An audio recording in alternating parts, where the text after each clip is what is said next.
Bonjour à tous et à toutes, donc bienvenue sur la chaîne AR15 Nation Tacticale. Nous allons nous retrouver aujourd'hui pour une vidéo intéressante où on va approfondir un sujet, comment bien configurer son AR15, LPVO ou hybride, combo, loupe et point rouge ou viseur holographique. Donc pour cette vidéo, comment bien configurer son AR15, LPVO ou hybride, je tiens à faire cette vidéo sur la partie numéro 5 d'autres vidéos, pour la simple et bonne raison, c'est que là, il y a beaucoup de choses encore qui sont à savoir que je n'ai pas dites, puisque bon, les vidéos sont relativement longues, donc c'est des sujets qui sont compliqués, dans le sens où il y a beaucoup d'explications à donner, donc voilà pourquoi je fais la partie numéro 5. Donc, nous allons commencer de suite après ça. Donc mes amis, nous retrouvons encore aujourd'hui avec nos deux AR15, donc en 14.5 et en 10.5. Comme vous le savez, je vais me répéter, mais bon je le dis pour ceux qui prennent la vidéo et qui ne sont pas encore abonnés sur la chaîne. Donc là nous avons donc le 10.5 qui lui est fait spécialement pour des CQB, donc du tir dynamique à courte portée et moyenne portée. Ce qui explique la configuration qu'il a à l'heure d'aujourd'hui. Nous avons ici donc le 14.5 CR223 ANL, qui lui est une excellente arme, hein, donc qui lui est configuré autrement avec un LPVO et un point rouge sur le dessus, pour faire du tir de riposte ou du tir instinctif. Je vais m'expliquer pourquoi. Donc, alors, le choix entre LPVO et hybride, combo, magnifeur, point rouge. Alors, nous allons commencer de suite avec le Schmeisser S4F qui lui est en cours de configuration, donc il est en finition au niveau de la configuration. Je vais vous montrer ça de suite. Je vais mettre sur le côté donc le CR223 pour mieux vous expliquer tout ça. Donc alors, ici, nous avons donc le Schmeisser S4F qui est en cours de configuration, donc en finition au niveau de la configuration que je voulais faire. Donc là, vous allez remarquer qu'il a un montage bien particulier, c'est un montage Unity. Donc, il a une Reos Unity 1 tiers, donc avec une hauteur de 2,26. Compatible avec le montage combo qui va avec donc le montage en Reos. 1 tiers de 26. Pourquoi? Alors, les explications vont être simples. Mais avant toute chose, je tiens à préciser que les montages Unity, vous avez énormément de copies. Donc, je vais aller chercher les boîtes de suite et je reviens de suite après ça. Alors, pour ce qui concerne les montages Unity, vous n'êtes pas sans savoir par rapport à mes vidéos, puisque je reviens régulièrement aussi là-dessus, sur tout ce qui est copie. Il y a énormément de copies, que ce soit de l'Eotech, que ce soit du Bushnell, que ce soit du Schmitt Bender ou autre chose sur AliExpress et bien d'autres sites chinois qui fournissent des copies plus ou moins bonnes, mais qui ne seront jamais des originaux et qui peuvent être dangereuses dans le sens où ils vendent des montages, et ça je l'avais déjà expliqué, de ne jamais acheter de pièces ou de montages qui ont un fonctionnement sur votre AR15, donc c'est-à-dire une partie fonctionnelle de l'arme. Vous n'achetez pas de l'AliExpress, c'est pas plus compliqué, point barre. Je sais c'est un budget, je sais ça vaut un bras pour certaines pièces, mais vaut mieux économiser ou alors faire autrement. Soit vous revendez du matériel dont vous n'avez plus besoin, qui vous semble plus adapté par rapport à ce que vous voulez faire, et après c'est à vous de vous faire un budget à ce niveau-là. Je sais que je n'ai pas de morale à vous faire, mais ça c'est un principe fondamental, dans le sens où si vous voulez une arme parfaitement fonctionnelle, une arme qui ne vous lâchera pas au moment opportun, ou une arme qui fonctionne parfaitement bien, sans aucun risque de quoi que ce soit pour votre sécurité ou celle des autres, on n'utilise que des pièces qui sont à la fois homologuées et avec des marques qui tiennent la route et des marques qui ne font que ça. Donc pour n'en citer que quelques-unes, notamment pour certains montages, donc Unity, Oder, Air Attack, etc., etc., etc., Strike Industries, et j'en passe, parmi tant d'autres. Donc faites vachement attention à ça. Donc ça c'est super important. D'où l'intérêt des vidéos, puisque en fait moi je vous donne les bonnes informations pour pouvoir faire votre choix judicieusement, avec beaucoup de réflexion. Donc c'est beaucoup de choses qui sont à savoir et à prendre en compte. Alors, pour ce qui concerne les montages Unity. Donc les montages Unity, ce sont des montages spécifiques pour des CQB, donc du tir de combat. Donc ça va vous augmenter encore la rapidité par rapport à votre arme si elle est bien configurée.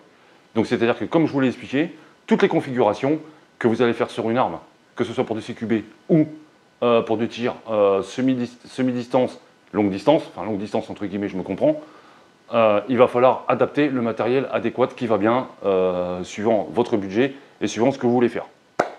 Donc là, par contre, là, vous voyez que tous les montages Unity possèdent ce genre de boîte. Les boîtes sont scellées, c'est-à-dire que ici l'étiquette n'est pas arrachée. D'accord? Donc ça, c'est à prendre en compte. C'est obligatoire. Vous avez le code barre et vous avez ici un code QR qui, lui, va directement vous amener sur le site pour pouvoir télécharger la notice. Donc ça, c'est vachement important. C'est américain et ça ne se vend qu'aux États-Unis.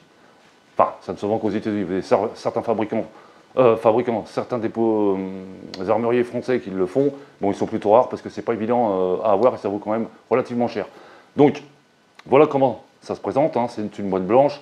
Comme je vous le disais, code barre, code QR, c'est scellé. Alors attention, parce que si vous voulez commander aux États-Unis comme moi, la douane va mettre la main dessus, ils vont l'ouvrir. C'est ce qui m'est arrivé notamment avec cette boîte-là. Donc vous voyez, j'ai été obligé de la scotcher parce qu'elle est à moitié arrachée. C'est sagouin là. Donc ils l'ont ouverte pour voir ce qu'il y avait dedans. Donc ça, c'est les États-Unis. Hein. Bon, quoi que je me demande si c'est pas la douane française, mais enfin bon, bref, peu importe. Donc n'oubliez pas que quand vous commandez aux États-Unis sur le site où j'ai mis le lien directement au niveau de la communauté, vous pouvez avoir ce genre de matériel chez eux, mais dites-vous bien que l'avantage que vous allez avoir avec eux, c'est que vous allez payer directement les frais de douane directement en achetant le produit. Donc c'est-à-dire que tout sera compté dedans, vous n'aurez aucune difficulté. Attention à une chose, parce que j'ai eu le tour, quand le livreur va se présenter chez vous, il va vous dire que les frais de douane ne sont pas payés. Mais heureusement que sur leur site, ils vous envoient un mail confirmant que les frais de douane et les droits de douane ont bien été réglés via la facture. C'est ce que j'ai fait, je l'ai présenté directement au livreur et ça a fonctionné sans problème. D'ailleurs, c'est tout à fait normal puisque tout a été payé. Donc attention à ça, ne soyez pas surpris si on vous dit que les frais de douane n'ont pas été payés alors qu'ils ont été payés. Donc, mon conseil, bien évidemment, n'achetez que de l'original. Point à la ligne, c'est garanti, c'est fait pour, c'est homologué pour ça. Voilà, ça, c'est typiquement combat. C'est fait pour équiper des unités des forces de l'ordre et certaines unités militaires américaines et dans d'autres pays. Donc forcément, évidemment, ça a été testé, ça tient la route. Donc alors, l'avantage que vous avez avec ce genre de montage. Donc, vous allez le voir de suite, vous n'avez pas de montage basculant. Alors, l'avantage de cette configuration-là, c'est-à-dire que si vous avez un montage basculant, automatiquement, votre montage basculant va vous gêner pour deux choses, voire même trois. C'est-à-dire que si vous basculez votre loupe sur la droite ou sur la gauche, si vous êtes en véhicule, vous devez faire une sortie de véhicule assez rapide pour une embuscade, par exemple, ou toute autre situation, vous risquez de la taper sur le montant, vous risquez peut-être de la casser. Encore, bon, ça dépend si c'est une loupe qui tient la route. Normalement, ça ne devrait pas, mais il y a quand même des limites. Ça va risquer de vous gêner. Si ça vous gêne, vous allez perdre du temps. Et là, vous risquez de prendre cher au niveau de la mission. Donc, ça peut vous gêner aussi pour les sangles par rapport aux porte-plaques, porte-chargeurs, etc. Toutes les sangles qui dépassent, trucs, machin. Hein. Bon, je ne vous fais pas une formation sur l'équipement personnel à adapter. Hein. Vous le savez aussi bien que moi pour ceux qui sont professionnels. Toutes les sangles ne doivent pas dépasser. Les crochets, c'est pareil, ça ne doit pas faire de bruit, etc. Bon, ça, j'en reviendrai là-dessus sur une autre vidéo pour tout ce qui concerne le matériel personnel à adapter et à mettre en œuvre pour pouvoir faire quelque chose d'intéressant dans les règles de l'art. Donc, si ça bascule, automatiquement, vous allez avoir une gêne sur vos mouvements. Ça peut être aussi une gêne par rapport aux barricades. D'accord? Un coin de mur ou autre chose, par exemple. Donc, tout ce qui est montage basculant, c'est très très bien, mais ça reste pour du loisir. Pour de l'opérationnel, on va plutôt choisir un montage Unity. D'ailleurs, ce sont les seuls à l'heure d'aujourd'hui à les faire. Donc, le montage Unity pour la loupe G33 EOTech. Donc, voilà comment il se présente. Donc, c'est simple. Hein. Donc, en fait, il n'y a pas de basculement sur le côté. Ça monte et ça descend. Donc, je vais vous montrer ça de suite. Vous voyez, c'est extrêmement rapide. Voilà. Paf, paf. Voilà, c'est tout simple. C'est tout simple. Tac, tac. Voilà, on monte, on descend. Il n'y a aucune gêne. Ça ne peut pas se prendre dans une sangle. Ça ne peut pas taper dans un montant de véhicule. Ça ne peut pas se taper au niveau d'un angle de mur ou tout ce qui est barricade, etc. Donc c'est fait pour. Voilà, exactement comment ça se présente. Donc je vous montre rapidement comment c'est fait. Hein, comme ça, vous allez voir par vous-même. Donc voilà, tout simple. Hein. Voilà, vous voyez, avec un pouce, ça le fait tout seul. Alors attention, pour les copies. Petite astuce pour les copies. Ici, vous avez la molette de réglage de l'EOTech. Si elle tape, regardez bien, voilà, là on est pile poil. Si elle tape sur le montant, c'est une copie. Puisqu'en fait, c'est calculé pile poil pour le G33 EOTech et les autres loupes, puisque celui-ci est adaptable avec d'autres loupes. Donc je vais revenir après. Donc vous voyez, ça ne tape pas. Et en plus, il n'y a pas d'accroche. C'est-à-dire qu'en fait, vous voyez, on n'entend rien, il n'y a pas d'accrochage. Ça ne mord pas. C'est souple. Voilà, donc ça, c'est le top. Alors oui, dans une situation de stress, on baisse, terminé. On lève, terminé. Fin de l'histoire. Voilà, ça, c'est le top du top.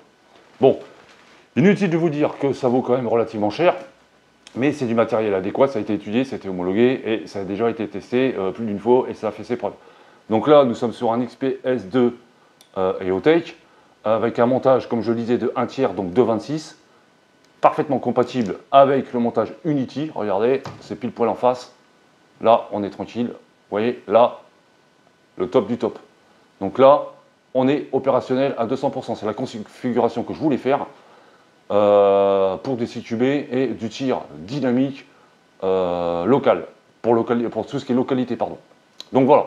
Donc l'instant que j'en reviendrai plus tard parce qu'elle est placée d'une façon particulière. Bon, je l'ai déjà dit dans d'autres vidéos.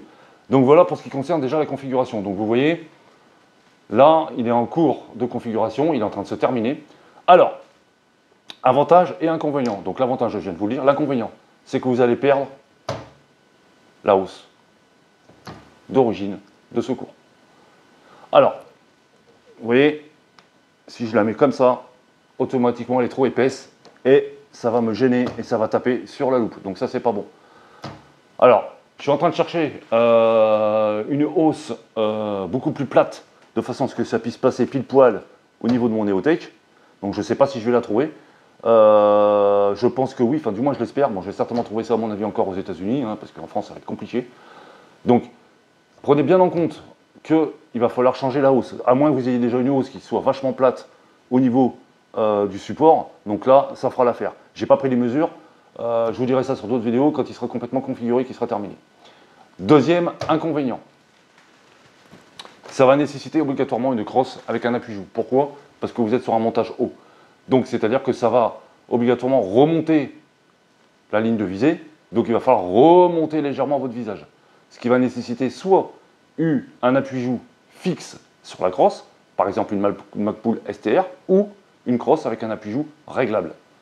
Alors, vous avez plusieurs marques qui font ça. Vous avez Fab Défense, par exemple, et vous avez aussi CA Tactical. Donc, pour l'instant, je ne sais pas du tout laquelle je vais mettre.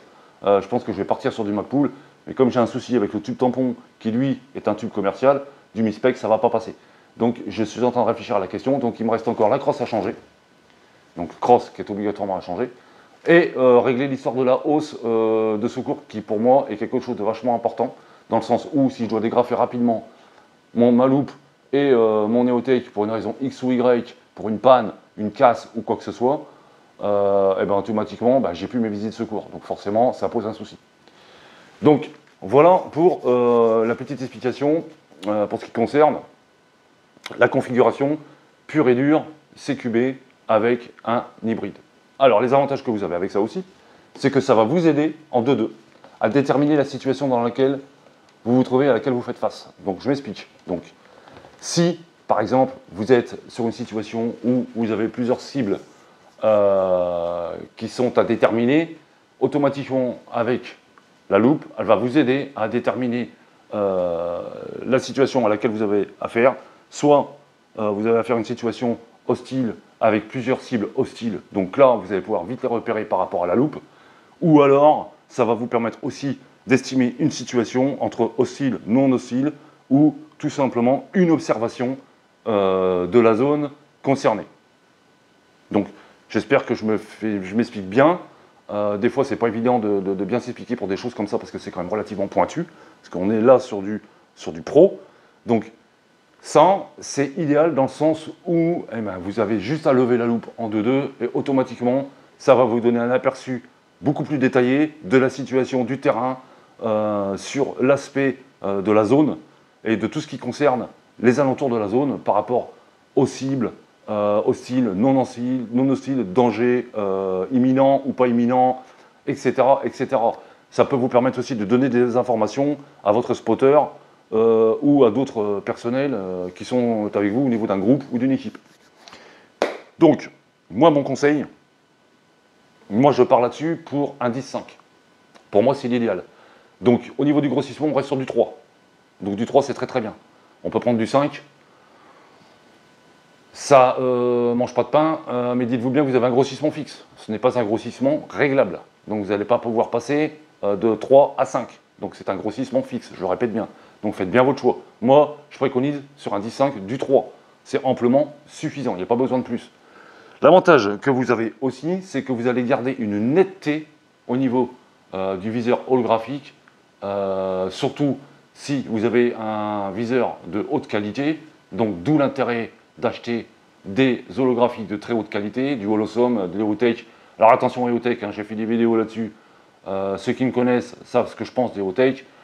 Là, celui-ci, on est sur un XPS2, je vais le changer, je vais passer sur un EXPS3 pour des raisons que je vais vous dire juste après. En fait, Eotech, faites gaffe parce qu'il y a eu des défauts. Donc apparemment, le XPS2 et le EXPS3 ne seraient plus concernés. Reste à savoir si c'est vrai ou pas. Pour l'instant, j'ai aucun problème avec mon XPS2, en espérant que ça dure. Donc de toute façon, lui va partir en vente puisqu'il m'a quasiment pas servi, il a servi de test. Donc lui, il part en vente pour pouvoir acheter un EXPS3 qui, lui, a l'avantage suivant par rapport à la configuration que je veux faire. Donc je vais vous montrer ça de suite. Donc c'est très simple à comprendre. C'est que eh ben, tout ce qui est bouton de réglage, luminosité, mise en route de l'appareil, extinction de l'appareil, ça va se passer sur le côté. Donc, je n'aurai pas besoin de pouvoir monter ma loupe ou faire quoi que ce soit, je ne serai pas gêné. Vous voyez, parce que là, c'est un petit peu gênant. Donc, toutes les commandes vont se faire sur le côté. Ensuite, il va bénéficier d'un montage QD par rapport à la version XPS2, donc ce qui n'est absolument pas négligeable. Surtout pour moi, je préconise toujours des montages QD pour la simple et bonne raison, c'est qu'avec un montage QD, vous allez pouvoir dégrafer vos appareils rapidement dans toute situation d'urgence. Donc ça, c'est à prendre en compte. Voilà pourquoi je vais passer sur un EXPS3 et en plus, il est compatible vision nocturne. Donc là, c'est parfait. Donc voilà pour la petite info au niveau EXPS3 par rapport à un XPS2. Vous avez aussi le EXPS2, mais le EXPS3 est légèrement plus haut, donc vous bénéficiez encore d'un avantage supplémentaire par rapport à la loupe. Donc voilà pour la petite présentation sur la configuration CQB pur et dur pour tout ce qui est viseur holographique et point rouge. Alors maintenant passons au LPVO. Donc LPVO. Donc l'avantage d'un LPVO, c'est que vous allez avoir un grossissement variable. Donc là, vous allez pouvoir jouer sur le grossissement que vous voulez. Donc ça, c'est un avantage indéniable. Donc si vous avez un grossissement de 1,4, vous allez pouvoir passer de 1 à 4 très rapidement pour pouvoir estimer une situation ou faire de l'observation. Un 6, pareil. Un 10, un 8, pareil. Bon, sur un 14,5, on va partir sur du 1,6, 1,8 max. On peut prendre du 1,10, mais bon, ma foi, je vois pas trop l'intérêt. Mais bon, bref, on peut rester sur du 1,8, 1,6, c'est très très bien. Ça, c'est mon conseil. Ensuite, le LPVO, l'avantage que vous avez avec un LPVO, c'est que vous avez à la fois le point rouge et un grossissement variable. Je m'explique. En fait, si vous avez un deuxième plan focal, comme c'est le cas pour cette optique-là, le Strike Eagles, il va falloir monter un point rouge pour pouvoir faire un tir rapide en cas d'une situation extrême d'urgence. Alors, à éviter les angles à 45 degrés, je sais qu'il y en a beaucoup qui sont friands en ce moment, c'est la mode, mais on retrouve le même problème que sur un montage basculant, vous risquez de taper sur les montants d'un véhicule ou d'être gêné par rapport à un angle de mur ou une barricade. Vous me direz, vous avez juste à incliner l'arme. Oui, c'est très bien, je ne dis pas que c'est pas bien, c'est une solution, mais prenez bien en compte que ça risque quand même de vous gêner. Donc, moi je préconise de le mettre sur le dessus. Ça, c'est ce qui concerne un deuxième plan focal. Pourquoi? Parce qu'un deuxième plan focal, le réticule ne bouge pas, il reste fixe par rapport au grossissement. Si vous avez un premier plan focal, ça ne nécessitera pas d'avoir un organe de visée supplémentaire, point rouge, pour pouvoir faire un tir rapide. Pour la simple et bonne raison, c'est que votre réticule va grossir avec le zoom. Donc c'est-à-dire que quand il sera à 1, vous aurez quasiment un point rouge. Donc ça fera office à la fois de point rouge et d'un grossissement pour pouvoir estimer une distance et faire un tir rapide suivant la situation. En fait, grosso modo, un LPVO, c'est ce qui va remplacer l'hybride qui se trouve ici. Alors, avantage, inconvénient. Inconvénient, c'est beaucoup plus lourd. Là, on est plus léger, je peux vous le garantir. Deuxième inconvénient, si vous avez une panne, telle qu'elle soit, une casse ou quoi que ce soit, il n'y a plus de pile, ou quoi, la simple et bonne raison, c'est qu'il va falloir dégrafer votre optique et changer d'optique.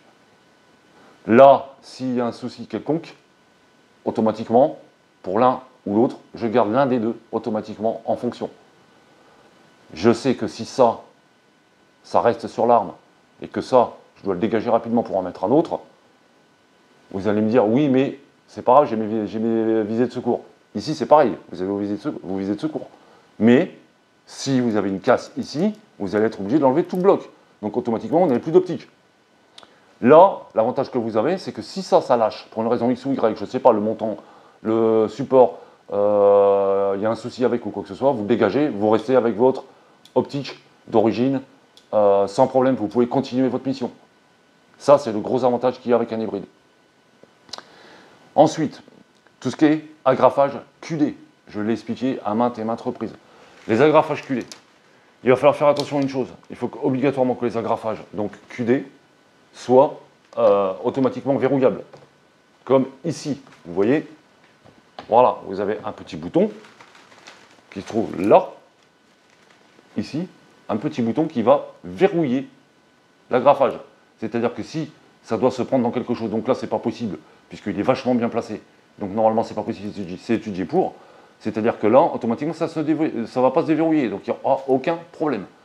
Donc faites attention à ça. Normalement, tout ce qui est montage de qualité, que ce soit pour un LPVO, que ce soit pour un magnifère ou que ce soit pour un point rouge, si vous devez opter pour une option de montage QD adaptée dessus, attention, c'est pareil, n'allez pas acheter ça sur AliExpress.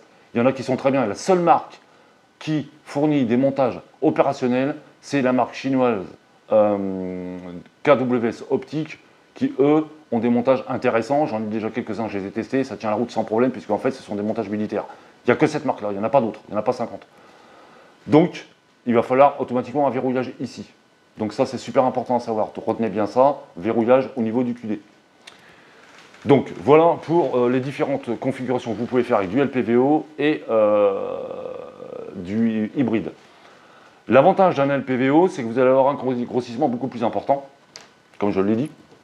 Ça va pouvoir vous faire estimer une situation ou une observation beaucoup plus précise. C'est toujours pareil, il va falloir un optique de très très très bonne qualité. Il y a beaucoup d'LPVO qui sont vachement intéressantes. La marque GPO, Schmidt & Bender, qui font une LPVO. Vous avez EOTech qui viennent de sortir une LPVO qui est de très très très très bonne qualité. Reste à savoir si elle va tenir la route. Ensuite, il y en a d'autres. Hein. Donc, par contre, la Vortex, il y en a une qui est excellente, c'est la Razor, donc la HD Razor. Donc là, évidemment, vous pouvez y aller sans problème. Mais bon, moi, personnellement, entre une Razor et une Schmidt & Bender, bon, pour moi, le choix, il est rapide. Hein. Tout simplement pour la bonne raison, déjà, c'est qu'on sera en Emerald. Donc, par contre, j'ai déjà expliqué dans la précédente vidéo que j'ai faite. Donc, tout ce qui est Emerald, ce sont des standards de réglage au niveau intéressant dans le sens où c'est beaucoup plus facile à comprendre et c'est beaucoup plus simple à mettre en œuvre que des réglages MOA. Donc voilà pour la petite information au niveau des LPVO. Alors, maintenant, ça reste un choix personnel. Donc, mais personnel ou pas, dites-vous bien qu'il y a quand même à respecter une chose, c'est la longueur du canon. Donc là, on est sur un 14,5. Donc oui, LPVO, aucun problème. 1,6, 1,8, 1,10 maximum. 1,10, on va dire que ça ne sert pas à grand chose, mais bon, soyons fous, de 1,6 à 1,10. Pareil, la qualité du montage, donc c'est exactement la même chose. C'est très important dans le sens où il va falloir mettre le prix, donc il faut un montage de bonne qualité. Et là, on est déjà sur un Buris, c'est un très très bon montage, la seule chose c'est qu'il est boulonné. Moi, je ne préconise pas du boulonné, comme vous le savez. Je ne vais pas revenir dessus, vous savez très bien pourquoi. Ensuite, les LPVO, comme je le disais, donc, il va falloir avoir une qualité d'optique au niveau de la fiabilité du verre importante. Donc, d'où l'intérêt d'avoir un optique de très haute qualité et d'une très bonne marque. Ça, c'est vachement important, ça va faire toute la différence par rapport à ce que vous allez pouvoir observer. Donc, premier plan focal ou deuxième plan focal. Par contre, ce qu'il y a de bien avec un hybride, donc comme c'est le cas pour le Schmeisser S4F, c'est que vous allez garder le 0, quoi qu'il arrive, de toute façon, puisque vous serez en montage QD. Pareil pour le LPVO, d'où l'intérêt d'avoir des montages de très bonne qualité pour pouvoir garder le 0. Ensuite, quand vous allez faire un grossissement avec la loupe, eh ben, ça fera rien du tout. Vous allez garder exactement la même visée. Donc ça, c'est excellent à savoir. Donc, mes amis, soyez conscients qu'une configuration sur un AR-15 ou toute autre plateforme de fusil d'assaut, que ce soit du AK-47, du VHS-2 ou du Ster AUG Z3 avec des canons courts, c'est pas une chose facile. Donc, comme je le dis toujours, prenez votre temps, réfléchissez bien, écoutez mes vidéos parce qu'elles sont faites pour vous conseiller et à la fois vous décidez dans vos choix. N'hésitez pas à me poser vos questions, il y a la rubrique commentaires qui est faite pour ça, mettez des pouces bleus, ça favorise la chaîne, ça référence la chaîne, c'est vachement important. Pour ceux qui ont rejoint la chaîne, n'hésitez pas à vous abonner, appuyez sur la petite cloche aussi pour être au courant des dernières informations au niveau des vidéos, et comme ça, vous serez les premiers au courant. Donc, attention aussi à une chose, les crosses, je l'ai déjà dit à plusieurs reprises. Donc là, vous voyez, je vous parlais tout à l'heure de la STR, donc pour moi, elle me convient parfaitement, puisque vous avez ici l'appui-joue qui est là, qui lui est à très très bonne hauteur par rapport à un montage comme ça. Malheureusement, je ne peux pas la passer dessus, pour ça simplement raison que là, on est sur du mid-spec, et là, on est sur du commercial au niveau du tube.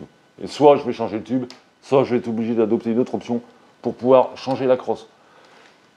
Donc, quand on met des optiques sur un fusil d'assaut, il y a énormément de choses qui vont derrière.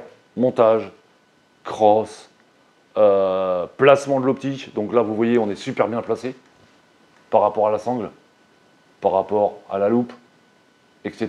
etc.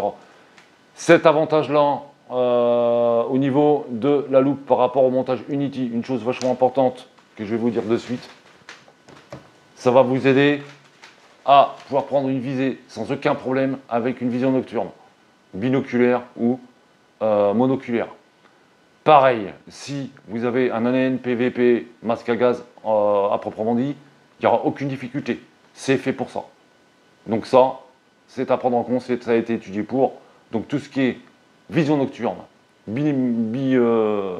bioculaire, monooculaire, automatiquement, ça c'est fait pour ça. Donc ça ne vous gênera absolument pas, hein, puisque en fait, quand vous avez une vision nocturne, si votre montage est trop bas, ça va taper hein, sur l'arme.